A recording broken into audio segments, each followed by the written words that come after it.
তোমরা কি জানো মাত্র দুটো উপকরণ দিয়ে দোকানের মতো ফ্রুটি তোমরা বাড়িতেই বানিয়ে নিতে পারো।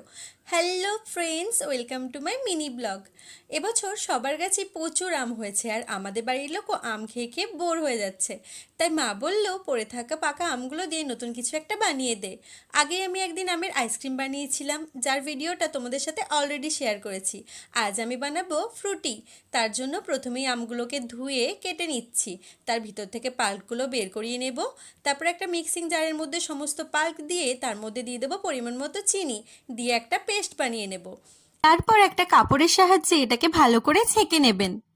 তারপরে এটাকে কড়াইতে একদম লো হিটে 3 থেকে 5 মিনিট রান্না করে নামিয়ে নেব।